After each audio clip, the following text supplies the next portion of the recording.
अस्सलामुअलैकुम। अच्छा, आज पढ़ेंगे कि डेथ क्या होता है फॉरेंसिक मेडिसिन में, ठीक है? डेथ का डेथ क्या होता है, उसके स्टेजेस क्या होते हैं और इसी टॉपिक में हम पढ़ते हैं टैनाटोलॉजी, ठीक है? कि ये क्या होता है और मोड ऑफ द डेथ वो क्या-क्या होते हैं। मतलब डेथ से रिलेटेड यानी डेथ क्या होता है, टैनाटोलॉजी क्या होता है और मोड यानी कि डेथ के जो मोड होते हैं वो कौन-कौन से होते हैं, ये आपके फॉरेंसिक मेडिसिन का क्वेश्चन अक्सर आता होता है। तो ये क्या होता है उसके ओवरऑल बात करेंगे। सबसे पहले मैं बात करूँ कि डिफाइन डेथ, ठीक है? डेथ क्या होता है? सबसे पहले इसकी डेफिनेशन, ठीक है? डेथ जो है, डेथ इट इज़ मैं लिख रहा हूँ साथ-साथ समझा दूँगा, ठीक है? It is irreversible loss of irreversible loss of properties of living matter, properties of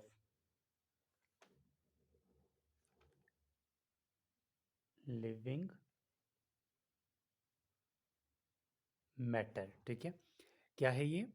it is irreversible loss of properties of living matter. लाजमी बात है, ये एक लाजमी जब एक लिविंग मैटर है, एक इंसान है या कोई भी चीज़ है, ठीक है?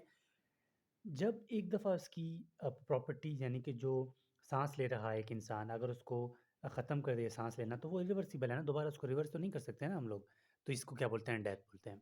और इसके इसमें होता क्या है, ड्यू टू लेक ऑफ, यानी इसको आप सेकंड पॉइंट पॉइंट में लिख सकते हैं कि lake of integrity of integrity of three systems. Main तीन सिस्टम इसमें इन्वॉल्व होते हैं। कौन कौन सा? सी एन एस, ठीक है? सी एन एस के बाद सी वी एस कार्डियोवैस्कुलर सिस्टम, और इसमें आता है रेस्पिरेटरी सिस्टम, ठीक है? Respiratory system. और ये चीज़ें लेक ऑफ इंटीग्रिटी यानी कि ये इनमें से एक भी अगर काम करना छोड़ दे, ठीक है? मोस्टली रेस्पिरेटरी सिस्टम और सीवीएस, ये अगर दोनों काम करना छोड़ दें तो सीएनएस काम करे भी तो फ़ायदा नहीं है, ठीक है? तो इंसान की क्या हो जाती है? डेथ हो जाती है। मेन डेफिनेशन एक ही लाइन में आपको बता दिया। ये बस बताने का मकसद था कि मोस्टली जो ये तीन सिस्टम है ना, ये इन्वॉल्व होते हैं। अच्छा, ये तो ये हो गया। अब जो है, हमने क्या कहा कि टेनाटोलॉजी क्या होता है, ठीक है? ये एक मेडिकल फेनोमिना है, स्टडी है, जो कि रिलेटेड होता है डेथ से, ठीक है? तो इसको मैं लिख रहा हूँ टेनाटोलॉजी, ठीक है? इसकी डेफिनेशन जो है ना, इसको कहेंगे कि आप बुक में भी देख लें, सेम वही डेफिनेशन लिखूंगा मैं यहाँ पे। लिखा हुआ है कि it is medical study, it is medico medico legal, it is medico legal study phenomena, study या फिर फेनोमिना, ठीक है? Phenomena and practices related to death, practices related to death, ठीक है?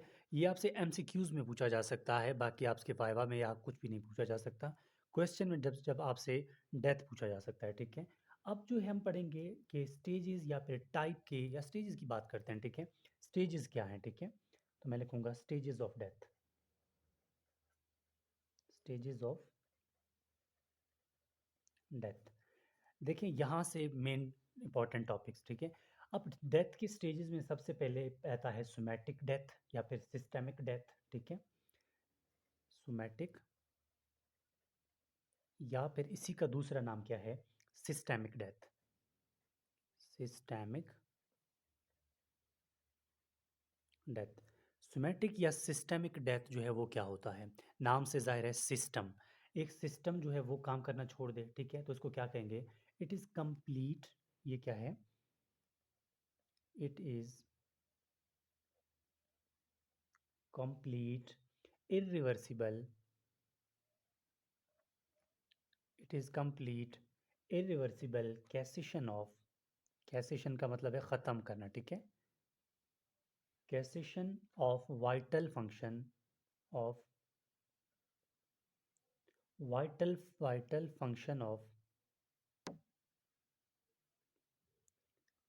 ठीक है, वाइटल फंक्शन ऑफ ब्रेन, ठीक है, हार्ट या फिर लंग। और मैंने यही बताया था कि इसमें तीन चीज़ें मेन कौन कौन सी इन्वॉल्व होती हैं, सीएनएस, सीवीएस और रेस्पिरेटरी सिस्टम। और सोमेटिक यानी सिस्टमिक डेथ जो है यही है कि जब भी कोई भी या फिर हार्ट, लंग, ये अगर कंप्लीटली काम करना छोड़ दें तो क्या हो जाता है, डेथ हो जाता है। तो कौन सा स्टेज है, सिस्टमिक डेथ है, ठीक है। यानी कि टाइप की बात करें तो सिस्टमिक डेथ इसी का नाम है, ठीक है, इसी को बोलते हैं। और इसके अलावा ये जो है, ये यहाँ पर है, सेकंड सिस्टमिक डेथ के बाद दूसरा पार्ट या जो है टाइप जो है उसको बोलते हैं मॉलिक्यूलर या सेलुलर डेथ, ठीक है। मॉलिक्यूलर या फिर इसी का नाम है सेलुलर डेथ। देखिए मॉलिक्यूलर या सेलुलर डेथ जो है, ठीक है, ये क्या होता है, नाम से जाहिर है ये सेल की या फिर एक टिश्यू की डेथ का नाम है, ठीक है। इट इज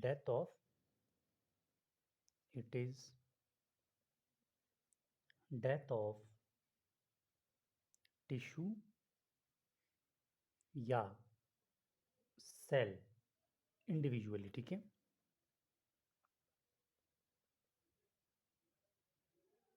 ठीक है, ये क्या है, डेथ है टिश्यू की या फिर किसकी, एक सेल की डेथ है, ठीक है। और इसके अलावा इट इज सिग्निफिकेंस लॉ, मतलब ये है, अगर इसको भी छोड़ दें आप, कि लाजमी बात है, अगर आप खुद देख लें, ठीक है, हार्ट है हमारे पास, ठीक है, हार्ट, ठीक है, अगर ये टिश्यू पूरा हार्ट क्या है, एक टिश्यू है ना, अगर हार्ट टिश्यू काम करना ही छोड़ दें, ठीक है, मतलब हार्ट जो है काम करना छोड़ दे, सीएनएस या रेस्पिरेटरी सिस्टम ठीक भी हो, तो क्या इंसान जिंदा रह पाएगा, नहीं रह पाएगा ना, डेथ हो जाएगी। तो इसी का नाम मालिक्यूलर डेथ या फिर सेलुलर डेथ है, ठीक है।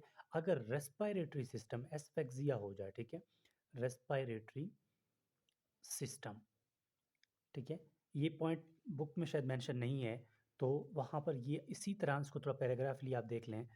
अगर रेस्पिरेटरी सिस्टम यानी कि अगर एस्फेक्सिया हो जाए, ठीक है, यानी आप पानी, चलो इसको छोड़ दो, आप ड्राउनिंग की बात कर लें, अगर आपके लंग्स में पानी चला जाए, ठीक है, तब क्या होगा, रेस्पिरेटरी सिस्टम काम करना छोड़ देगा।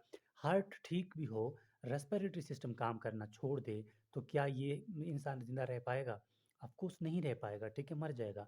तो इसीलिए इसी का नाम मालिक्यूलर या फिर सेलुलर डेथ कहलाता है, ठीक है।